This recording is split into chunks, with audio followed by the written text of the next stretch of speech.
day again, everyone, wherever you may be joining from. For those of you online, on Zoom, live streaming, thanks for being here with us. We're really excited to have you. And this evening, we'll be discussing a very important subject, as you know. We'll be talking about GCSE A-level success, what you need to know as a parent. So I'm sure most of us here are either parents or guardians to young people who are interested in GCSE A levels, are either getting there very soon or at the moment are registered already. So we will be delving deep into the basic things we need to know as parents to be able to support the children, the young people to succeed in their GCSE A level exams.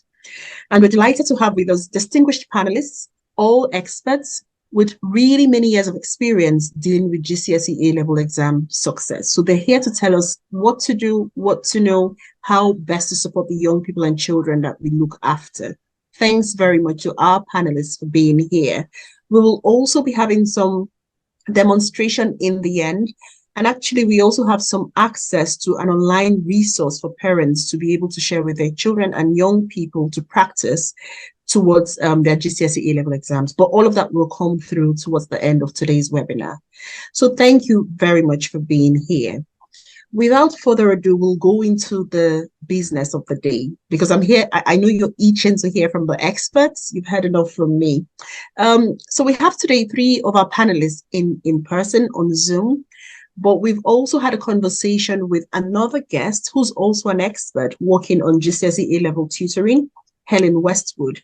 And with Helen, we've specifically focused on GCSE maths, because, of course, maths is one of the subjects that parents are very often interested in understanding a bit more about. And Helen has lots of experience in that area. That recording for the GCSE maths is available on the parents' resource page for AfriKindness. And we will have the link to that resource on the chat area as well, so that you can go online and have access to it and just get to speed with the GCSE maths tips that have already been shared by Helen. So we've talked about the GCSE maths, and that's going to be covered specifically in that recording we've done with Helen Westwood. And more of the conversation will also happen live today with the panelists we have with us. So with us, we have Tosin Oliade, who is the Senior Qualifications Manager. Now, Tosin has lots of experience in this area. Her background is in science education specifically, and special educational needs. She is experienced with over 18 years as a head of science and SENCO in the UK educational system in both independent and state secondary schools. So she comes with lots of experience in the field. She is also qualified as a dyslexic assessor. So if you're interested in understanding how to support children with neurodiverse needs, then she's experienced in that area and can take questions around that. She's a renowned coach and mentor for new entrants in the teaching profession. So again, if that's something you're interested in, Helen Tosin's here, and she will be able to support with questions around that. We're also delighted to have with us here. So that's Tosin's profile, and you would have seen her already, and you'll be hearing more from her as we go on with today's conversation. We're also delighted to have with us Firaz Iqbal, who is a global academic mentor in science, but also maths. Firaz is renowned for his role as a global academic mentor, where he has dedicated over 3 years to mentoring students in science and maths at both GCSE and A levels. Working from Bradford in England, he has reached hundreds of students around the globe, not just in the UK. And he offers personalized tutoring and engaging classroom sessions that has consistently led to success in their academic expectations and exams. His approach is deeply tutored to meet the individual learning needs of each student, and he incorporates innovative teaching strategies that significantly boost confidence and achievement, some of which Firaz will be sharing with us today as we explore how parents can best support their children and young people to succeed in GCSE A levels. Thanks for being here. We also have Asma Ahmed, who is the Customer Success Manager for the Access Group GCSE Pod. Asma is a dedicated professional with over 11 years of teaching experience with inner city schools, both in New York, in the US, and in the UK. As a customer service manager at Access Group, she brings a wealth of knowledge and experience to support secondary schools for their GCSE exams. And towards the end of today's webinar, Asma will come with a live demonstration of one of those services, the specific one, GCSE code, which she provides through her company and which we can all have access to on a complimentary basis. So thanks for being here, Asma. Thanks, Tosin, and thanks, Iqbal. So why are we having today's conversation? One of the things we need to understand is that GCSE is a big deal. And if we look at the stats, we find that there are specific reasons for which Afrikaners is invested in this area. The statistics from the government shows that if we look at the results of pupils in England for 2020-21 academic year, which is just about 3 years ago, the national average attainment was 8, a score of 8. So basically, a student's average score across 8 GCSE levels was 50.9 out of 90. But if you then look at Black pupils collectively, they achieved around the national average. But Black Caribbean and Black other pupils underachieved, essentially scoring 44 and 48.3 respectively. What this shows is that there is a clear gap in attainment, especially from children or students from Black and minority ethnic backgrounds. And that is something that needs to be addressed. And parents have a role to play in that process. So today, the question we want to ask from our panelists is to try and understand really why this is the case, but more importantly, how can we rewrite the narrative? So we'll start with understanding the underlying factors. And the first question is, for some parents who may not understand what the GCSE A-levels is, the structure, we would want to start with understanding that structure first of all. And so we'll be asking our panelists to give us a brief idea of what the structure is about. If I could start with you, Faraz, if you don't mind, can you tell us about the GCSE and A-levels and why is this even something important that we should be discussing on the back of the statistics, but of course your experience as well? Okay. Well, to put into context of my experience, within GCSEs and A-levels, I've been teaching them for 30 years. The GCSEs are an essential step to getting into A-levels. There is a strong core in terms of math, science, and English. And without those, students can't access A-levels. And to give you an example, there are students who do very well in science and maths. And historically, I've known students who have gained a 3 in English. So 7s in maths, 7s in science, 3s in English. And they've not been able to access A-levels at sixth form, even though they're in science. They don't want to do A-level English. They want to do A-level chemistry, biology, physics. Yet it is a prerequisite in most schools to do A-levels in science to have at least a 4, preferably a 5 in English. So these are compulsory. There's a lot of rhetoric in terms of the importance of A-levels. Now, and what I mean by that is, speaking as a parent, if my plan is for my child and I expect my children to outperform me, I expect them to go to a good university, what I'd class as the top 10 or a Russell group. To access a Russell group, they need really strong A-levels. And there is a talk of BTECs. Now, I've had conversations recently where it is unclear to a lot of parents, and they've been informed, look, if your children do BTECs, you can access courses. You can. However, certain courses you cannot. If you want to go into dentistry, you can't do that with a BTEC. You need A-level chemistry, A-level biology, and another science or maths A-level.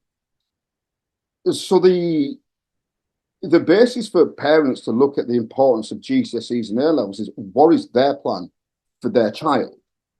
If their plan is that they wish their child to access a really strong university and a really strong course, then in many cases, there is no other option but to do A-levels. There are access courses. There are courses that may give access to things like medicine, dentistry, engineering. However, it has been shown that it's not as easy to access unless they've done those A levels. And those A levels aren't as easy to access unless they've got good grades with a minimum of 7 in chemistry, biology, physics, sciences, maths, and English, and anything else that they choose.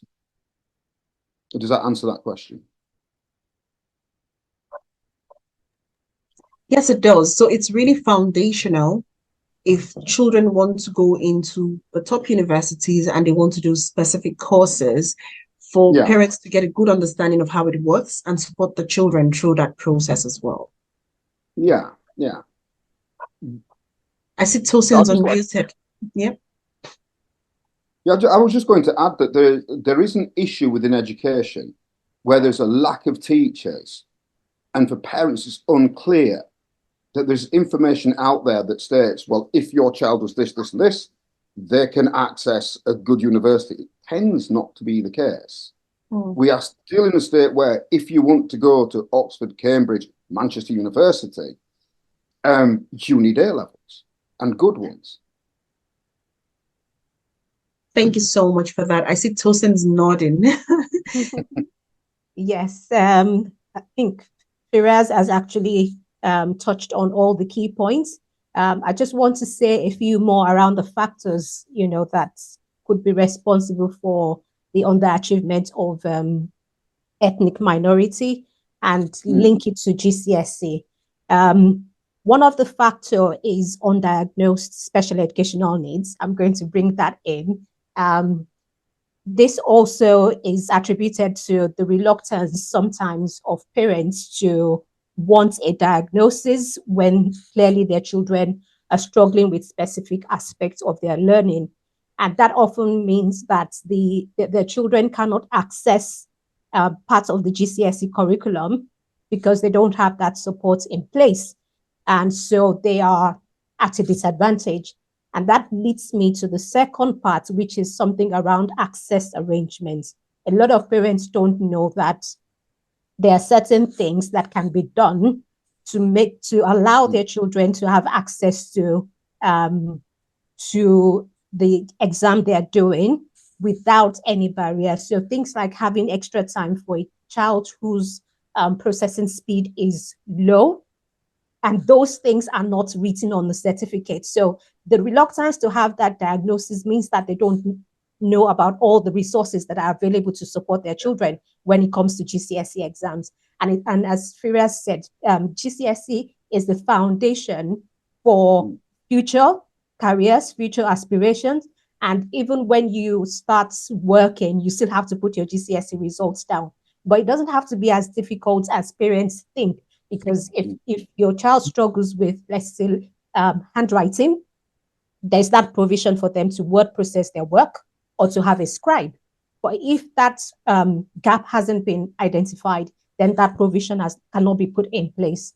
There's also things around a lack of understanding of the educational system, because I know it can be very complex, even for those that, are originally from the UK.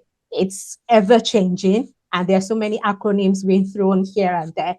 But support and resources are available for parents to be able to understand what is required of GCSE, and also to start planning from year 7 to start thinking about what GCSE options will suit that child, what GCSE options will enable their children to be able to be successful at GCSE.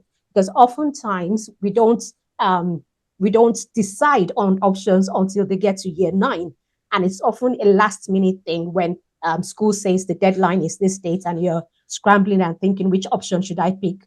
But when you start thinking, working your way backwards from year 7, you know their interests, you check their results, and then that puts you in a good position to make informed decisions around GCSE options. There's also that aspect of, lack of experts. We have this retention crisis for secondary teachers, but there's also that aspect of low expectations from teachers, which could be linked to stereotyping, and students being put into lower academic sets, which sort of puts a ceiling onto what they can achieve. And that's why as parents, right from an early stage, we need to have an understanding of all of these things so you can actually monitor and track when your child is put into a set that is lower than what they should be achieving.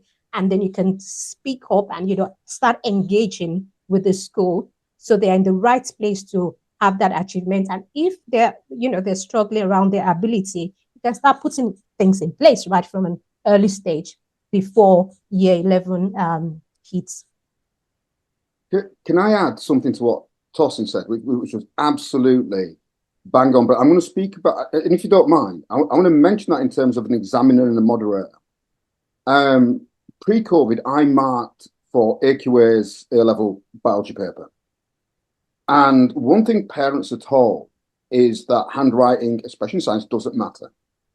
And I'm going to give you an example of something that I had to deal with. A student in an essay question, and in A-level biology, for AQA, there's a 25-mark essay question. And students are told handwriting doesn't matter. Now, there was a student who was given what is the equivalent of a grade C. This is a 25-mark question. It is huge. Now, it took me, we mark online. We don't mark with a physical paper. It took me 20 minutes to adjust the brightness, adjust the settings, the contrast on his exam paper. He was then, the mark he should have got was just below grade B. Sorry, it was just below grade A. It took me 25 minutes to adjust, 25 minutes to adjust the marks, the brightness, sorry, to be able to mark this. Now, where Tosin said that a scribe is available, if your child's handwriting is disgusting, please get a scribe, because this is untrue. This young student would have, if it wasn't double marked, would have got a grade C or a grade D for that one question. And it is an issue.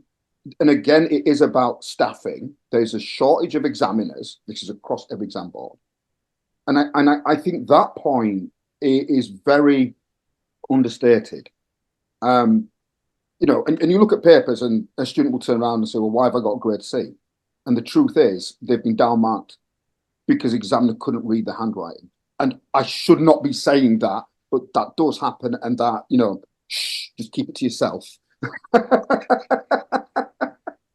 But thanks for sharing that. I think that's a very practical example of the kinds of things parents should be looking out for. So, to start with, it then means if a parent sees that the child's writing isn't legible, that's something to pick up on already and start exploring what is the support available.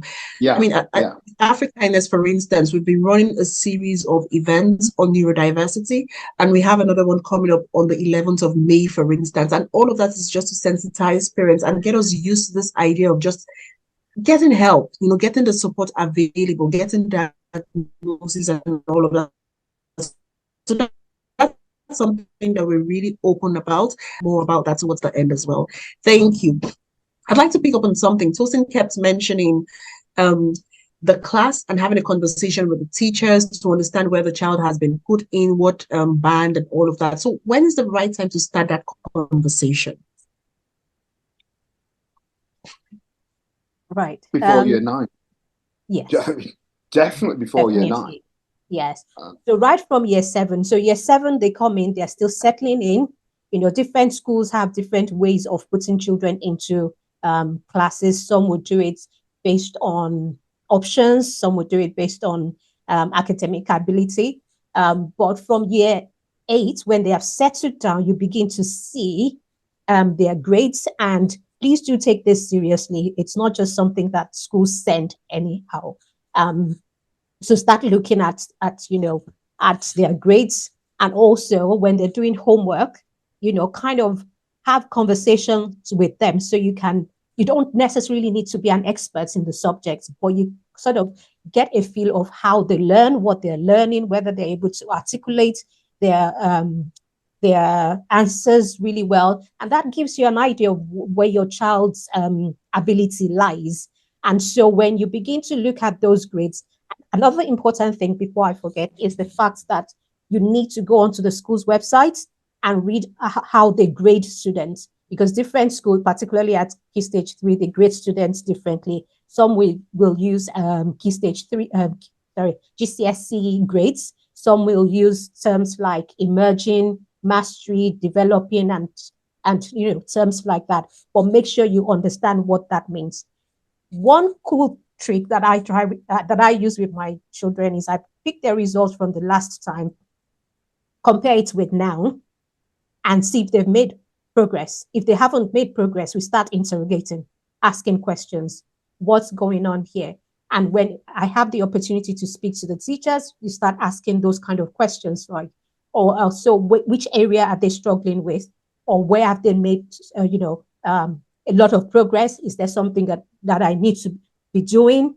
And from those conversations, you begin to pick up on things like how they put them in class, where they are relative to the other ones.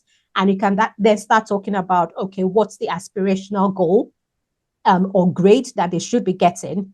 And so when they move on to the next year, you begin to see whether they've been put into the right groups and talk to your child. And I'm definitely sure that your children will be able to tell you whether they are in a lower set or a higher set. And so those kind of conversations then come in.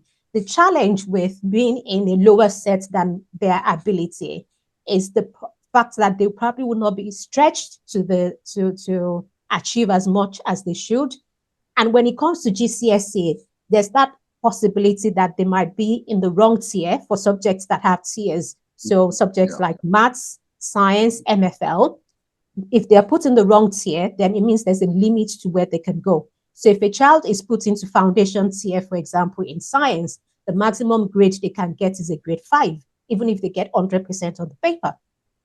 Whereas if they're in higher tier, they can get up to a grade 9. And so that's where the setting also comes in. And there's also that challenge of some schools, if a child is in a lower tier, their best resources might not be, the best resources of the schools might not be targeted towards that group because, there's that feeling of we want our able students to achieve more, so we put our best resources with them. And there's also that issue of behavioral challenges that do sometimes come with certain classes because of a lower expectation. So having that conversation right from, year 7 and looking at what your child's ability is in each subject will give you an idea of which particular tier or level they've been put in. Yeah. Thank you so much for that. And just to remind our parents, please feel free to send in your questions. I see we already have some questions in Q&A. If you're on Zoom, please use the Q&A function to type in the questions. And if you're live streaming as well, just send in the questions and we'll pick them up and put across to our panelists as we go along. But thank you so much, Faraz and Tosin, for those contributions. I mean, some of this you have already started talking about, Tosin, when you mentioned some of the challenges, some of the underlying factors. I'll just ask you, are there other reasons for which students from ethnic backgrounds are underperforming in the GCSE A-levels exams? And what are some of these contributing factors for the underachievement that we need to be aware of? You've mentioned, for instance, the learning needs of the children, which might be different, but what other reasons account for this? A lack of understanding of, the students' own cultural values, as well, especially for those who have just moved into the UK, trying to balance things and understand a different culture from theirs. Unfortunately, in some instances, like Faraz said, you don't have that acceptance from the educational institution where they are. Another thing that also could be a barrier is the fact that the system that parents are used to is different from the system here. I'm speaking particularly about migrant parents who have just moved into the UK. And I've heard parents say things like, in my days, we used to have a textbook that is this big. And when I'm speaking to my child, their textbook is very thin. And so trying to impose the way that as a parent, you did your GCSE exam as the same way that your child will be doing it, that creates a bit of a problem because it isn't the same way. And that also leads to, a lack of understanding of how exams are assessed here in the UK. Now, I grew up I think I did my GCSE, I don't know how, over 30 years ago. And it was a case of, you read like a rote learning kind of thing. You cram certain aspects and you sort of regurgitate the information, particularly with English. English exam was write an essay or reading comprehension. But the English exam here goes beyond that. They have to analyze text, they have to use literary devices. And so parents sometimes don't understand why their children that can speak English fluently all of a sudden are not performing well in English, or the child that can, uh, at a click of the finger can actually tell you all the information about biology. All of a sudden they get into exams, they can't get those grades. And it is because the assessment objectives are different. I'm not going to dwell too much on that because I think we're still going to talk more about it later. But the way that the exams are assessed, or the students' understanding is assessed, is actually different. And it takes a bit of a shift, to move into that realm. And that also leads to that disengagement with the education system, and leads to underachievement. And I think the final one is the lack of role models. Oh, yeah. Because when children don't see people like them, it's sort of tricky for them to feel to aspire to do more. It feels like, oh, it's their kind of thing, not our kind of thing. People like us don't get there. And when you have that added thing, or the stereotyping from teachers, not all teachers, most teachers are fantastic, but it only takes one to bring them to that level where they do not achieve as much as they should. Thank you so much. And I think I should also mention that sometimes the stereotyping also comes from parents. So parents also need to be careful about the words we say to the children, and the kinds of examples we give, and the way we say, oh, the way you're acting, if you're not careful, you will end up being like that or the other. So the words parents also use, could contribute to the stereotyping. So it's a good point that you've raised. Thank you very much for that. I should mention that we are running a series of trainings on purposeful parenting, especially for this reason, so that parents are a bit more intentional, in the way we communicate with children, so that we support them to achieve the best that they can achieve. And just pick up on the point you raised, Tosin, about the differences between GCSE then and now, but also for parents who are new to the UK. What are some of the key differences between the GCSE A levels in the UK and maybe what could be obtainable in, say, Africa or other parts of Europe or the US, those kinds of comparisons, just to give parents a bit of clarity on what we're talking about? Okay, so I will use Nigeria as an example. So in Nigeria, children spend 6 years in secondary school. Although the terminologies may have changed, but the concept is still the same. So the first 3 years is called junior secondary school, and then the last 3 years is senior secondary school. And from secondary school in Nigeria, you can go straight on to university. And on the average, I think it's about a minimum of 4 years you spend on a course at the university.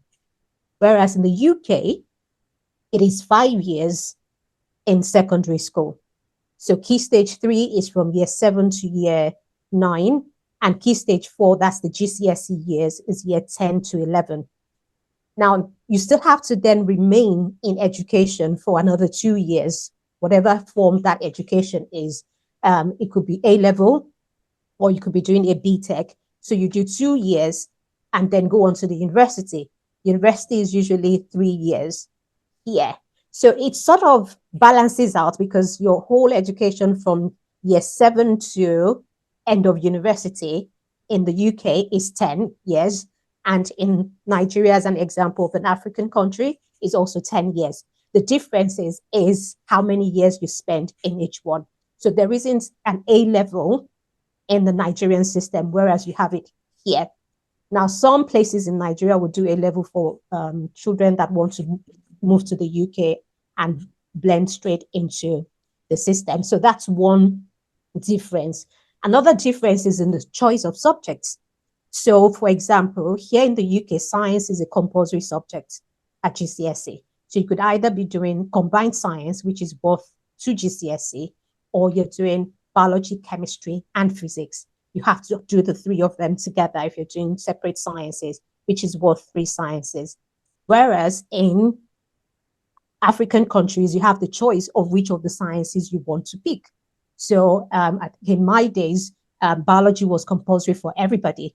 And if you're going down the science route, you can then pick physics and chemistry. Whereas if you're not going down the science route, you pick other subjects like arts, commercial subjects. So I think it's always a bit of a shock for parents when they come here and discover that you have to do sciences up to the end of year 11, that there isn't an option and you can't pick and choose that you're going to do biology or chemistry or physics. No, you have to do all of them together. And for combined science, you still do all the three. It's just that the content is smaller than that of the triple science. So that is a core subject. So making that transition from what obtains in Nigeria, for example, so here can sometimes be difficult. Another challenge that parents face is this idea of double promotion or skipping classes, year groups. Here you can't skip classes. You start from age 5 and you move according to your age, and you are, regardless of whether you pass your end of year assessment, you move on to the next year group. The defining factor comes in at the end of year 11 when you do your GCSE, which will determine which route you go to. Whereas in African countries, it's a case of if you don't do well, you stay again, you repeat that class, and then before you can move on to the next year group. And if you have a very, very talented child, particularly in the academics, they can skip a year and move from maybe year 7 to year 9, or do their GCSE early enough. That doesn't work here. So you often find parents when they arrive here saying that their children have been put into a class that is 2 classes below what they were in the country they have come from. But because this is done according to their ages, you can't skip a class. I think I've covered everything around the differences. Yes. And then the other differences are in the kind of assessments that is done. So I keep going back to the example of Nigeria because that's the one I'm familiar with. You have one exam board, either WAEC or NECO. There isn't even anything like an exam board. So it's a national exam board that does everything. So, and here you come into the UK, there's OCR, there's AQA, there's EdXL. So there's that confusion already that what is this? I mean, just picking up on that, now that was going to be my last bit of the GCSE structure. What do those things mean? Is that something parents need to pick up on? You've mentioned the OCRA, the AQA. Okay, so I'm going to come back to that. Let me just talk quickly about the GCSE structure. So for GCSE, there are core subjects, and I think there's a resource that you will share later. There are core subjects that every child has to do when they get to year 10. And those core subjects are English literature, maths, sciences, I think, yeah. And in some schools, depending on their ability, do a modern foreign language, which can be German, French, or Spanish.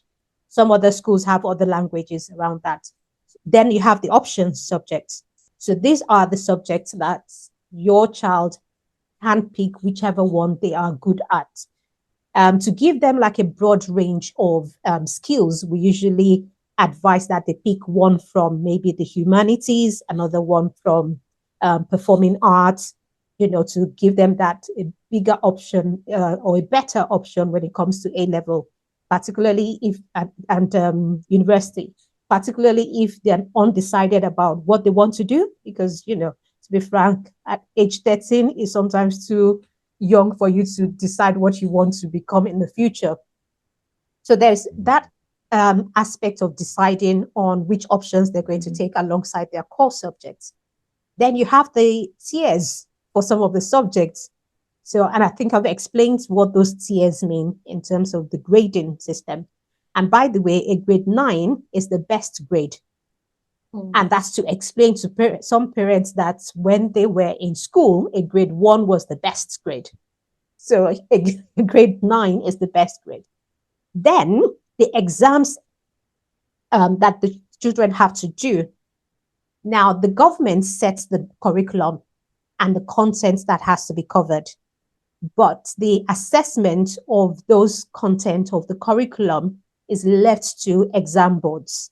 So exam boards are usually private companies, but they are regulated in terms of the rigor of their assessment and how they carry out their assessment. They are regulated by the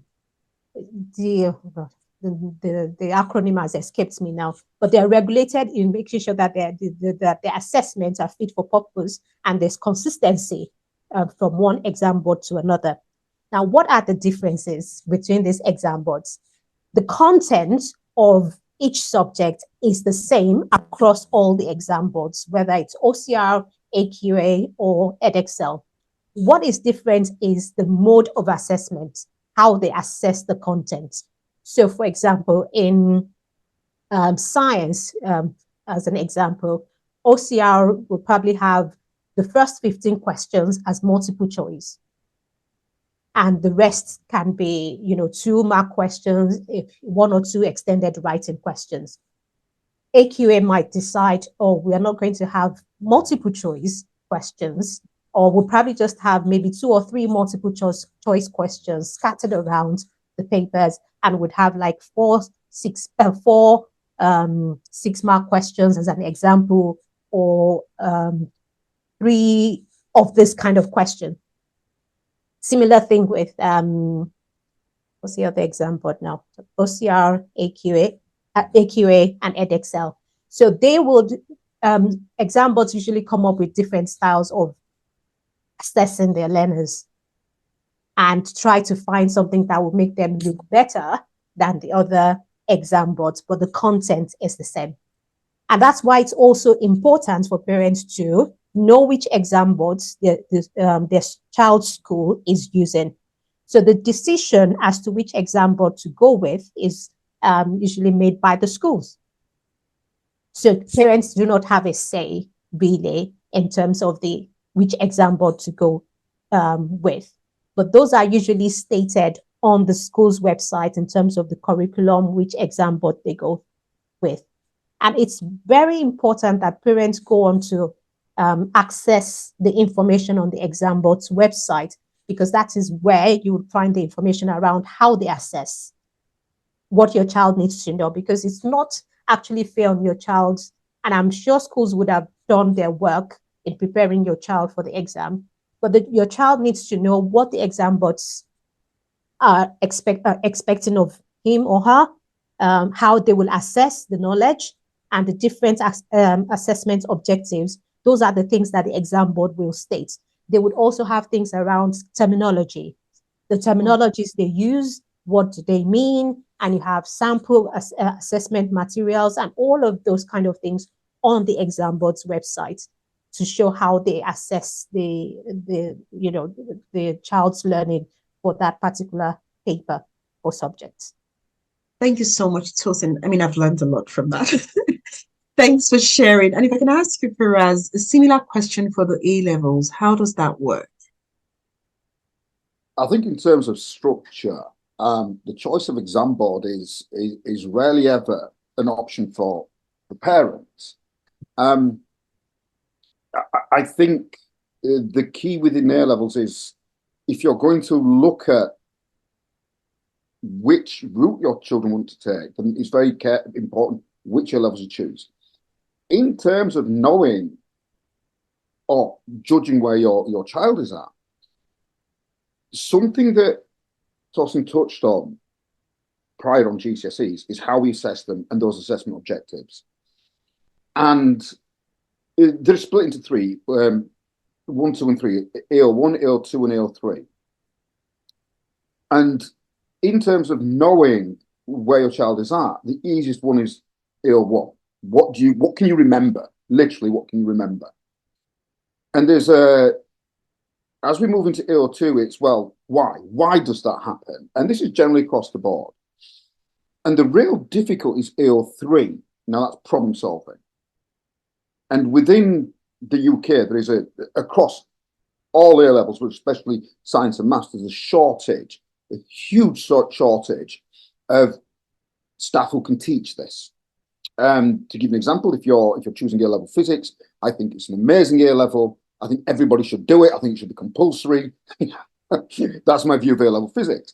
The problem is that in schools, the majority of teachers teaching A level physics have never done A level physics.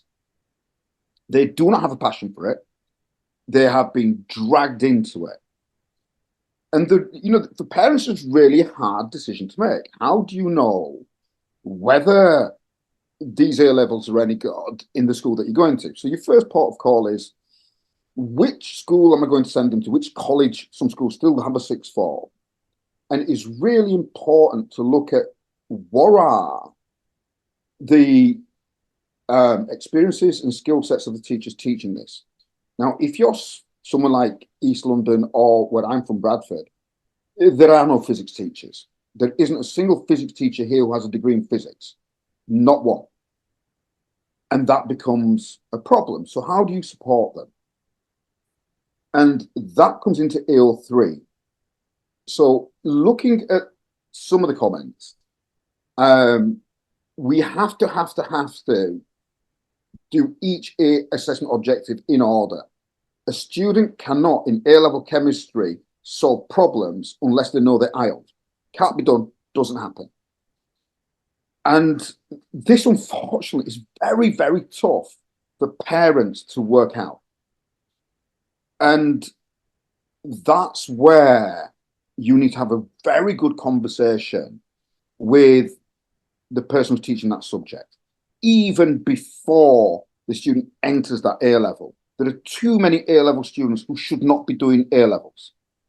There are students with grade 6s in maths doing A level maths. There is a reason that student is a grade 6, either, and the grade 6 is about a grade B. And there is no reason a grade 6 should be doing A level maths. Either they haven't worked hard enough or they don't like maths. And that's a really hard thing for a parent to hear. And if they're a grade 7, this conversation needs to be had with their teachers. Which sixth form are they going to? Have they spoken to the people teaching this? Is their child really suitable for this qualification? If so, at what point do they know which benchmarks need to be covered? At the AS, they need to cover AO1. They need to learn all the content. This is ridiculously important. It is a massive jump. Otherwise, they will go from a grade C, which sounds quite nice. Some schools will turn around, look, your child's doing really well, they're grade C. They will collapse in year 13 in the second year of A levels. And it is a really tough place to be as a parent. 2 years is nothing, and it moves very fast. And understanding these assessment objectives and how they relate to grades, if a student cannot do AO3, they are not getting a grade A. And that is not a topic for discussion. It's not, a parent can't go in and say, look, and I've had this conversation, because in the end of the first year of year 12, end of the first year of A levels, at the start of the second year is when the UCAS form goes into universities. If I have, as a teacher of A levels or the head of sixth form, said that a student's getting a grade B, I'm not changing it to a grade A. And that sounds really hard. The conversation must start at the start of the A levels, and it is fast. The whole time goes so quickly. And if I'm going to say anything about A levels, it is know your child really well. It's not a point of making them sit down and work. I've seen it. I've seen children sit down and work for 12 hours a day and fail. They do not want to do this. They are not happy. It is hard work. And I have seen children who are motivated, and you have to be motivated. You have to put the time in. And as a parent, it's really horrible to say. You've got to know exactly what they need to do. Most teachers are run down, exhausted, and frankly, do not have the time. So, yeah, look out for AO1, AO2, AO3. really understand the A levels, and spend a lot of time talking to your child and talking to the teachers. Thanks for that, Firas. And we ask you, where do parents go looking for L1, 2, and 3? Looking, and now I'm talking about chemistry, biology, physics, and maths at A level. And I'll specifically talk about maths, because maths is the easiest A level of the four for a parent to work out.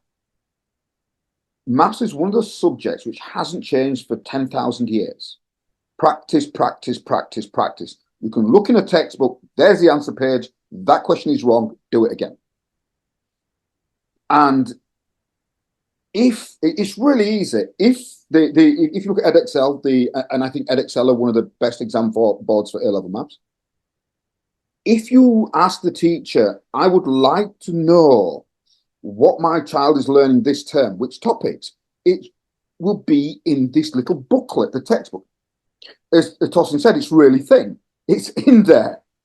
And if you go to the previous chapter and say, do question 2, and check in the back, the answer's wrong, your child is underperforming. And it takes one question. This question needs to be done every week. Not every 2 weeks, not every term. Because by the end of year 12, we have decided what grades we're going to give them. If they surprise us, so I say year 12 at the end of the first year of A levels, we have more or less decided what grades we're going to predict them. Unless they come back after summer and do the November mocks and get a grade A, we're not going to change our mind. Okay. You know, so Thank it you. needs I to. think, Yeah. no, I think that's very helpful because so clearly parents need to be able to engage with school as early as the start of term to say, what are we doing this term? And then try to keep track. I wouldn't even do the start of term. I would do it at the end of year 11. So the moment they finish, if I have year 11s and they're going to do A levels, they have a 2-week summer holiday and that's it. Before the school finishes, you get a list of topics they need to learn and honestly start over their summer holidays. I know that sounds really horrible. They've just had their GCSE exams. They want to relax. 2 weeks. 3 hours of studying a day is not a lot of time, you know. Yeah. Excellent. Yeah. So Cindy, I hear you say yes. Yes, it's actually true. And one interesting thing that I think a lot of people find hard to believe is the fact that A level is more difficult than even your university work. Yeah. So, yes, because that is what sifts people into the university. That is what would determine which course you're going for. So I think one word of advice to parents is to be smart about how you help your child with either their GCSE exams or their A-level exams. And being smart just means that, look, at some point, you just need to know what the examiner wants from you. Oh, yeah. And that means your child is not wasting time on irrelevant things. So know what the examiner wants from you. That means knowing what the specification is, and then knowing how they will be assessed and doing loads and loads of practice papers. Okay. Because that way you are familiar with the kind of questions that will be asked. I've taught students where they can tell you, the minute you give one question, they will tell you which year that question came from, and they'll be able to work it out. And they are being smart that way, and they get good grades because they understand the terminologies, they're familiar with, the mark schemes, and they can apply it very well. So there's no point asking your child to sit in front of a textbook for hours. No. How are they applying what they're applying? So that the only way check that they have actually learned something really well is by getting them to practice. And a lot of all the exam boards have past papers on their websites that they can use. Okay, thank you so much for that. I think at this point we'll call on our parents just to have a feel for what they think. What are some of the common frustrations parents feel around the GCSE A levels? And we've done a Slido. We'd like to hear from the parents. Just let us know through the Slido. On the next slide, you'll see the link to the Slido is slido.com. So if you just go online and put in this number there, it will take you straight to the question. And we've got a list there. Just let us know some of the most frustrating experiences you've had as a parent preparing your child for GCSE or A-level exams. And then if it's something that's not covered in the list we have there, feel free to put in the chat area just so that we know the kinds of things you're going through and the kind of support that's needed. Back to our panelists, I'll ask you, I mean, we've talked a lot around the GCSE, the A levels. Do you see this as being fundamental to success in life? So does the GCSE A level determine a child's future? And would you link, for instance, GCSE A level grades to, say, higher earnings? Shall I go last? Because I'm very controversial on this. I'm not going to say anything quite yet. I'll let Tosin be, Tosin, over to you. I was actually going to say you should go first. As with anything, the GCSE and A level, results, they are important. They put you in a very good position, but they are not the only things that can determine how successful you will be. But it's an important part of it. And I'm not being controversial, or trying to, hide on that or to be, because the truth of the matter is that an educated person has more doors open to them. So even if you're successful now, you have, your parents have you have a business you want to, give to your child. At some point, if they are not able to engage really well with people in that field, especially in this, technology-driven world where things are changing very, very quickly, it doesn't give them that opportunity to expand the business or do other things. Because education gives other skills like critical thinking skills, teamwork. So it's not just about the grades. So it might look like the subjects, they are getting the particular grade in the subject, but there are skills that they learn alongside getting those outstanding grades. So I think the long and short of it is that GCSE grades and A levels, they are very, very important. More so when your GCSE grades will determine which A level subjects you are able to pick, and the A level will also determine which future career choices you'll be able to go to. Now, I don't think we've mentioned BTech. BTech is also, I think you mentioned it actually, Firas. Well, I'm going to mention that in a moment. Okay. Okay.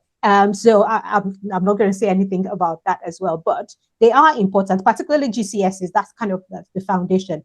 Now, you don't have to do an A-level route before you can get a degree. There are other routes into, getting a degree, getting a qualification that will put you in a good position to be successful in life.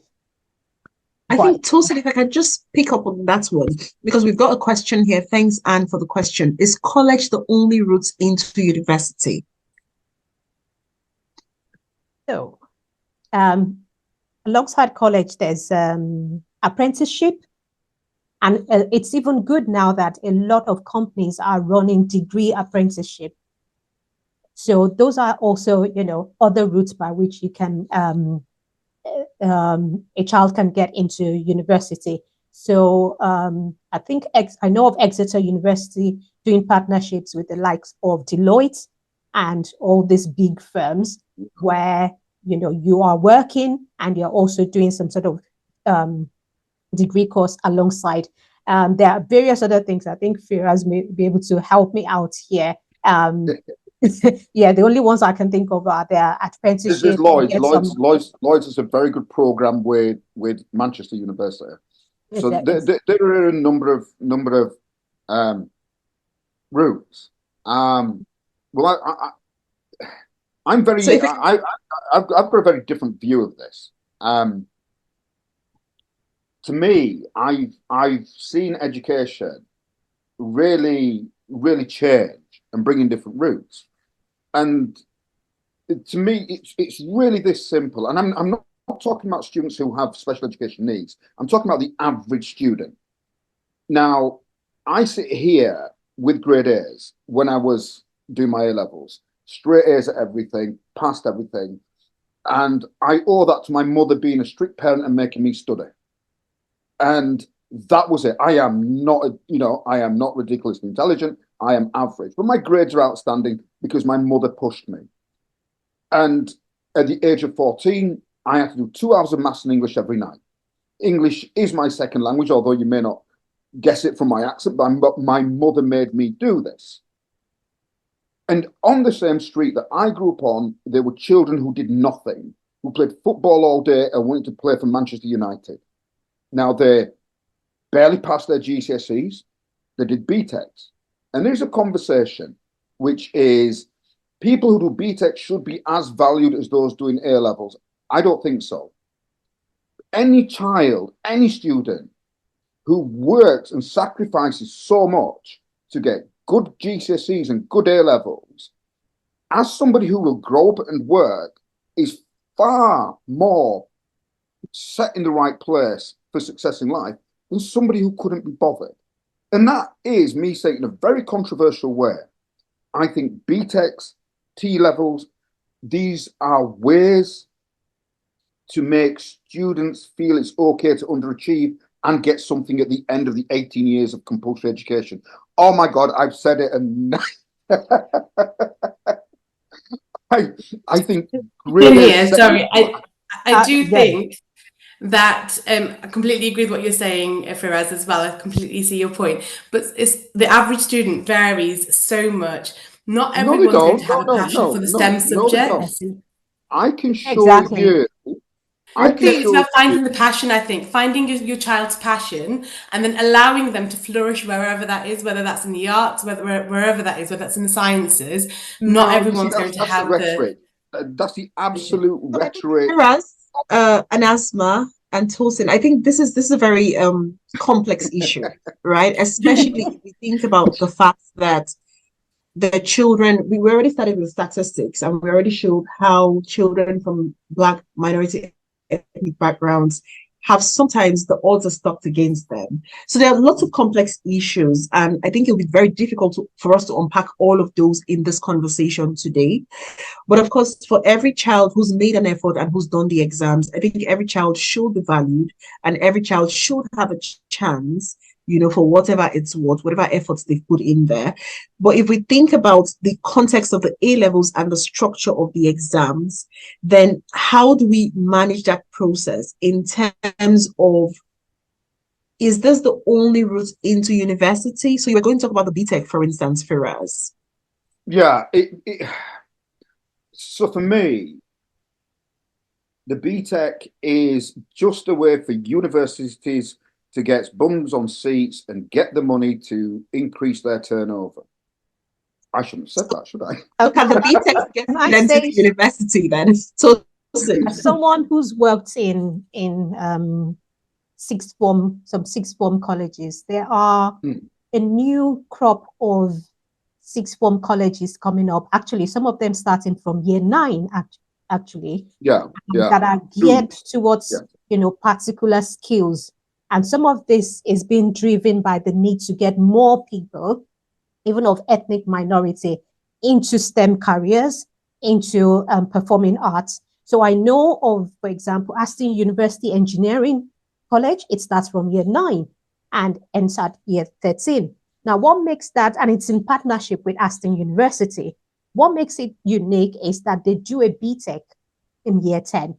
So alongside their GCSE, there's a BTEC element where they can pick, various aspects of engineering that is fascinating to them. So things like some astrophysics, or if something like that exists, something engineering. So they do a BTEC in that.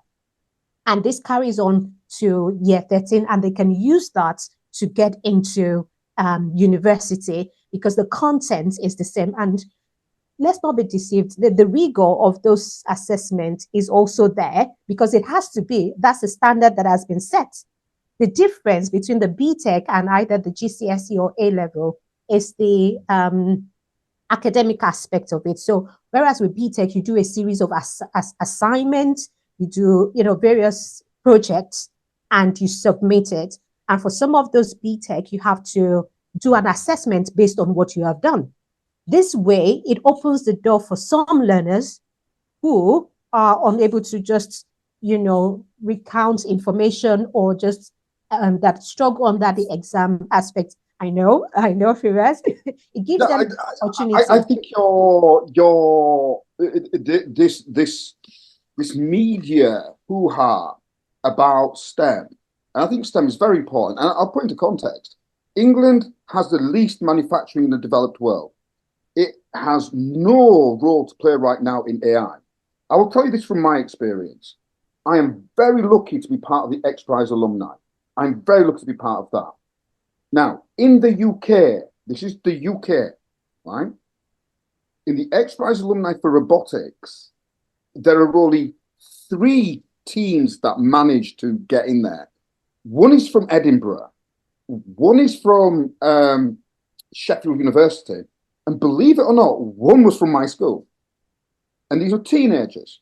The problem is, and this is the problem with being an ethnic minority, you are told that there are mediocre ways to become brilliant.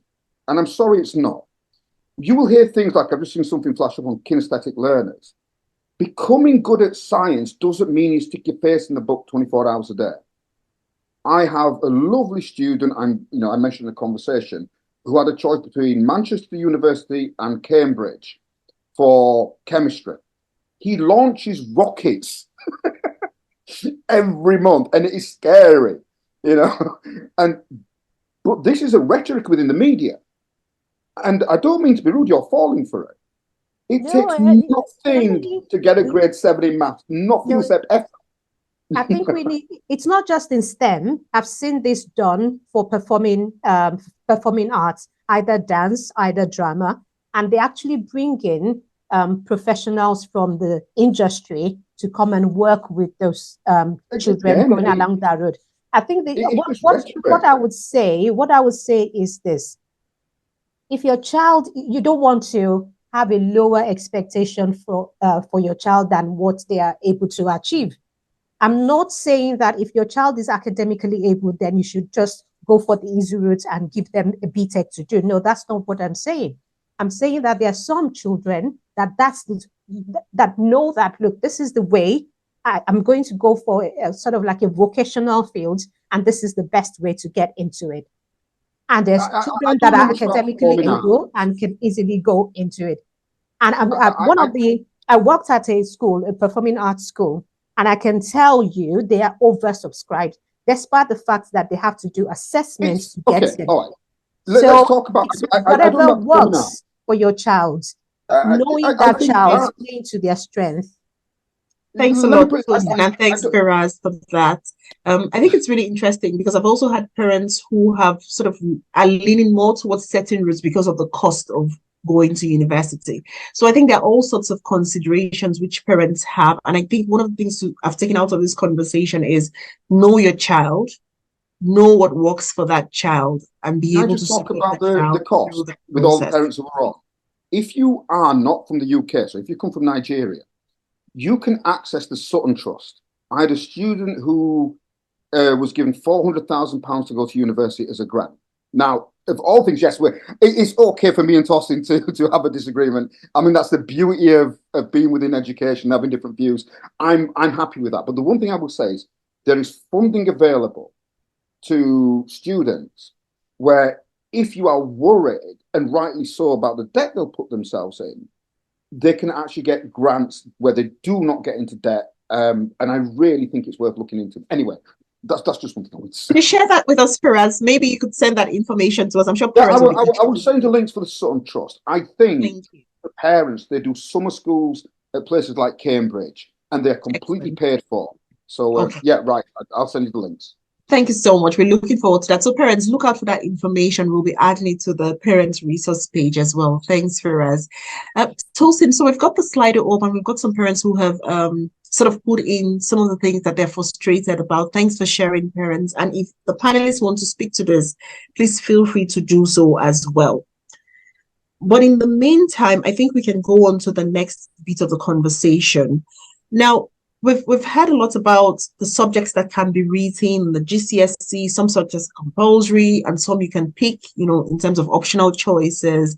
And then you've talked about the A levels as well, the kinds of subjects that children can take in the A levels. I guess the question is, and I'll combine two questions if you don't mind me asking it this way. how do you balance writing the exams that children can be successful at and the exams that they enjoy on the one hand?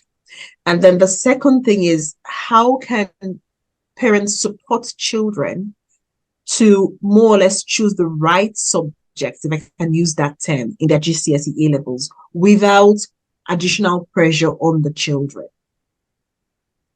And so with core subjects, we know that there is you just have to do it.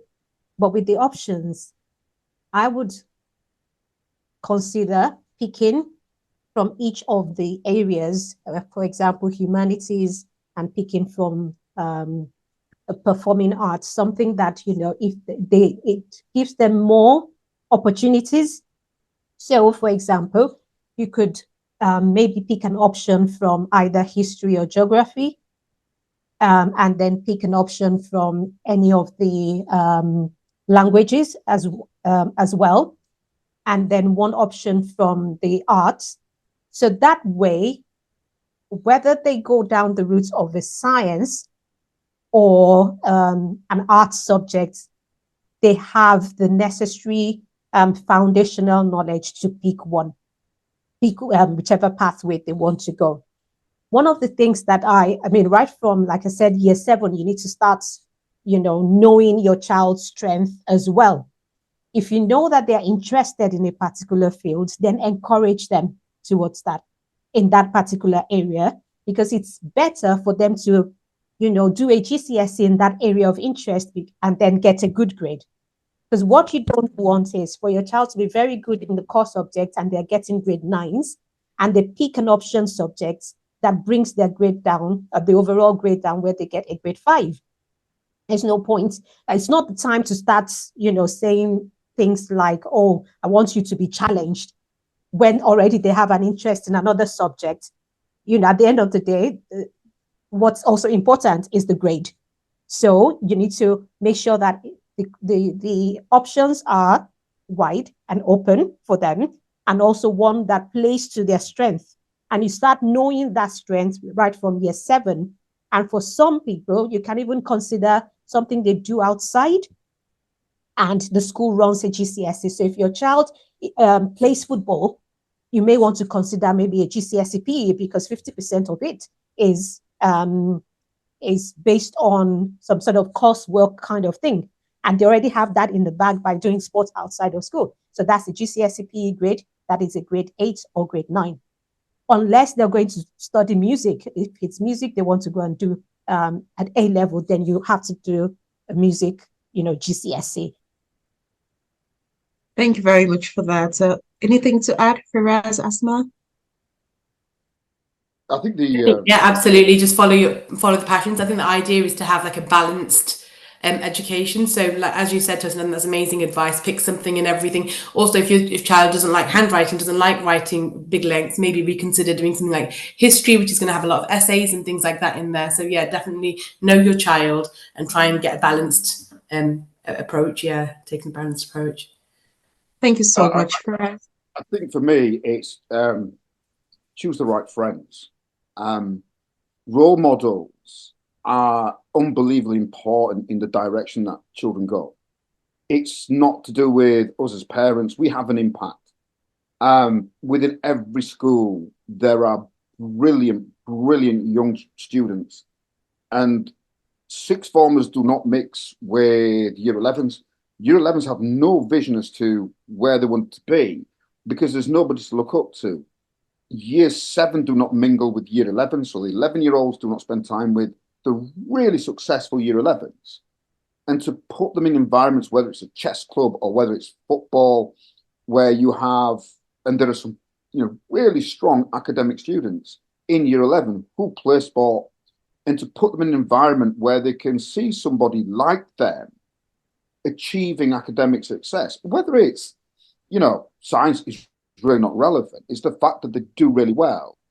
And if you pick somebody who they look up to, I think I found that in the 30 years, I found that we used to, in a school down in East London, we used to have teaching assistants who were ex-students who did academically well. and that really brought up grades. I mean, literally across the board. So I'd say, pick their friends and get some really good role models for them. Thank you so much for that. And in the events that the children do not do well, how can parents handle poor performance? Any suggestions? I think it's to do with, for me, I don't care how a student does. I care they give 100%. If you walk into an exam, it's not your result that's important. It's the fact that you gave it your best shot. And I think that has to be the primary conversation, Thank you very much for that. Tosin, any ideas to add? No, I think, as I said, the key thing, it's encouraging them to put in their best, and being there for them when they're not doing well and supporting them. Thank you so much. And Tosin, if you don't mind me asking you this, because it's something you had mentioned at the beginning, we have a question from Anne. How do we get help when a child struggles in terms of SEN or neurodiversity? Will the first point of call be the doctors or the school? It depends. It depends on what you have observed as the difficulty. But the first point of call is always the school, because the school can signpost you to either the GP or any of the services around that addresses those kind of difficulties. I would say that the school will most likely have picked it up, but that's also the challenge of one of the things that we talked about in terms of ethnic minority, that oftentimes the things are associated with bad behavior, not realizing that bad behavior is as a result of an underlying difficulty. Maybe the child is not understanding what is going on and then uses the bad behavior as a cover for things that are happening. So the first point of call is the school. The school should be flagging it up to you before you even mention it. But if it's something you've noticed, have a conversation with the school. And it depends for example, if it's a learning difficulty like this dyslexia, dyscalculia, then you can be signposted to learning difficulty assessors or some private individual. Some schools even have services that they buy in from the local authority. But if it is something like, say, for example, autism, ADHD, they will also have services that can actually diagnose or take them through that pathway, or a referral will be made to your GP. And if you're not getting anything back from the school, then speak to the GP. They are all sort of linked together. They have a multi-agency sort of setup where they speak to each other. Thank you. Now, you had mentioned something about the choice of subjects. And then we have a question around that. My child did not pick a language as we did not know then and cannot change it now in year 10. What are the disadvantages for this choice? Well, it depends on the future aspiration of that child. To be honest, for the best, aside from having a love of learning for languages and having that opportunity to go, for example, if you learn Spanish, you have the opportunity to kind of look at that sort of country, Spanish-speaking countries, as somewhere you want to do business with, or people from there you want to interact with them. The other aspect of learning a language is something called EBAC, as a measure of the kind of set of, a set of qualifications that puts someone in a better position to have some sort of academic future. Now, the fact that this child hasn't picked a language is not the end. It's not so much of a disadvantage. Some schools even offer candidates the option to sit languages privately. For example, I know some schools, they do not run subjects like Punjabi or Mandarin, but if they have native speakers or children that are very good in those languages, they can enter them in for those exams. So another option that this person may consider is to have that child maybe privately tutored, and then get the school to enter that child for the GCSE. Thank you very much. Regarding the language, will other children be given preferences in universities over mine? No. No, no, Mm, Okay. no, no. no, It doesn't affect GCSEs anything.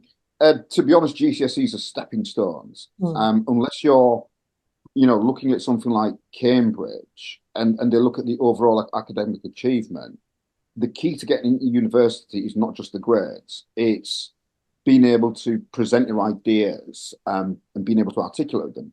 There's a cohort of students who are academically strong but are unable to communicate. So the GCSEs are a stepping stone to however they wish to enter the university. The GCSE languages neither here nor there in terms of that aspect.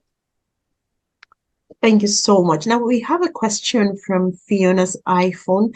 I don't know if it's something we can cover within the remit of the conversation, but I'll ask anyway. And if any of the panelists feels able to speak to it, please do. Otherwise, Fiona, just send us an email to info@africanness.org and we'll try to get you the information that's needed. The question is, what's your advice on studying in EU? So it's very broad, not sure if there are further details to help. Mhm. I really Is don't that have much. secondary university? Is it studying in the EU? So Fiona, I would advise if you could maybe send further details while we continue with the conversation, just so that the panelists will be better able to understand the question and maybe try to answer the question as well. So you could either send it now or as an email to info@africanness.org. Thank you very much. I think we've gone through all the questions. Can I just say on the terms of the EU? Yeah. Whatever information you get, it changes monthly. I'm involved with a school in Spain. It has changed considerably to the point now where I need a visa, a business visa. So they need to look at accounts and a letter from the school. This was not needed last year. For me to fly out right now, I can do it without having a tourist visa. At the end of this year, I will then have to apply for a tourist visa where they will look at whether I've got enough money to be able to support myself out there. So what I would say is if you are looking to study in the EU, be very careful because whatever information you get this time, next academic year is probably going to be completely different. Yeah. Yeah, I mean, I have taught students who, I remember one of my students couldn't get into medicine here in the UK and picked a university in Spain because the requirements are sort of different, but the underlying, university content and specialism is the same. And she went over there to do medicine.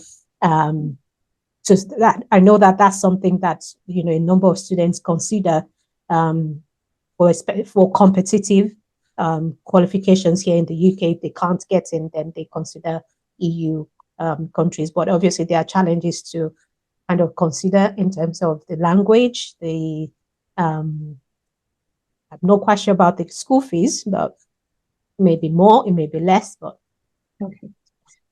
Thank you for that, Tosin, and thank you, Firaz. And I think Fiona's iPhone has also put in further details. So it's about undergraduate studies being advertised in the EU, like dentistry, medicine. So I guess you need to consider the course, you need to consider the language, the visa requirements, immigration rules, which keep changing and are sort of removed from the academic side of things.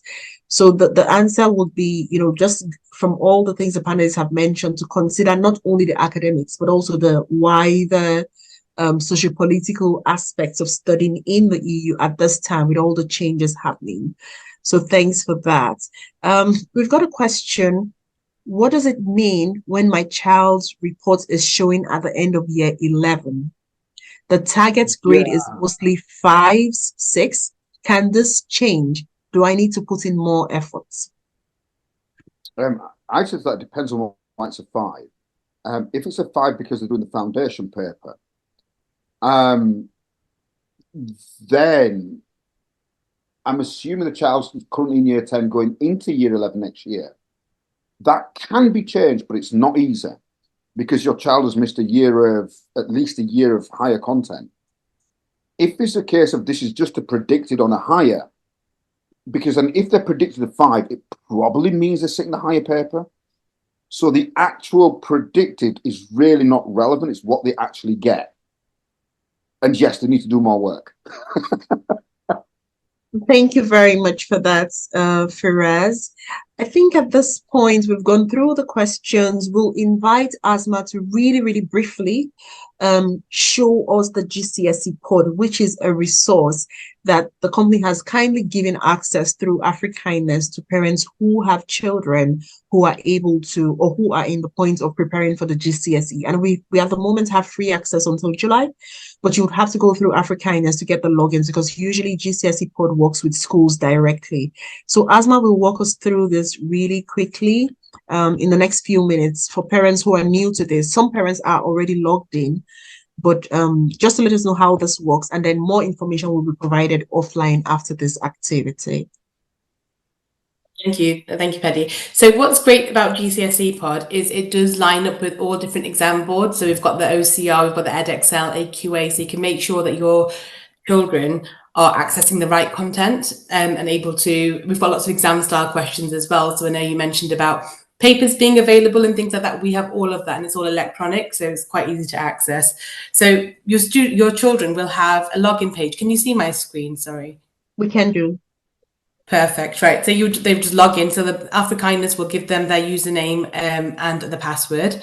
And then I'm showing you the student site. So when they come in, it will look like this. So they can just scroll down and they'll see all of the GCSE subjects that they have access to. Now, for the free program, the free trial that we've got, we're looking at all the STEM subjects. That's why the STEM subjects are available here. But GCSE Pod does offer multiple, like we've got modern foreign languages, we've got over 26 GCSEs that we offer, but for the free trial we've got the STEM subject. So what your child will need to do is select the subject that they want to go into. So let's just have a look at maths. And then what we have, our content is primarily made up of something that we call pods. Pods are essentially 3 to 5 minute long videos, and they use the theory of dual coding, so that's audio and visual, to support students in retaining information that's delivered to them. So the aim is for them to appeal to all different kinds of learners of different abilities. So there is obviously that in there as well. So you'll just click into the topic. They will click into, say they want to look at fractions. They'll click into fractions. And then you can see here, there's 5 pods that are related to fractions. And if you scroll down, you'll be able to see all the different pods. Now, for your children to be able to access that, they will just click on the pink triangle and the left over here. So you can see that now. What children can also do is they can just personalize their device so that they can have it as they want it. So if you click on the gingerbread person here at the bottom right, you click on that. And they can choose kind of the font, if they want to change the font to something that's more dyslexic friendly perhaps, or the font size. All those things can be changed. You can actually translate the captions on the pod. The whole website can be translated into any of these languages. So we've got lots of options there for accessibility, and a lot of students like the dark mode, which is a personal favorite as well. So they can do that. Once they do that, that will set on their device. So every time they access the resource, it will be the way they like it. And what students can also do is they can download pods. So if they click on this, the 3 dots here, and then click on the download option, which is the first one there, that pod will download onto their device. And that means that they don't need internet access to be able to watch that later on if they want to. What they can also do is star it if it's their if they want to put it into their favorites. And what that will do is that'll create something that we call a playlist of pods that they can then watch at a later date. Now, alongside our pods, we've got something that we call check and challenges, which is a C&C symbol just here. Click into that. That brings us up to a multiple choice style quiz. And this is how students answer their questions as they're working through. Now, the aim of the check and challenges is to collect as many diamonds as they can as they are going through the questions. And it's really used as an independent resource for revision. So we've got exams coming up very shortly now. This is a really great tool for year 11s who are wanting to make sure that they they are familiar and confident in the topics that they want to access, but equally year 10s use them as well. We also have Key Stage 3 content as well, which is a little bit different, but this is what's geared towards the GCSEs. So they basically would choose the answer that they want to use. They can get a hint. They get a feedback statement if the question is incorrect, and they just work their way through the questions after watching the pods.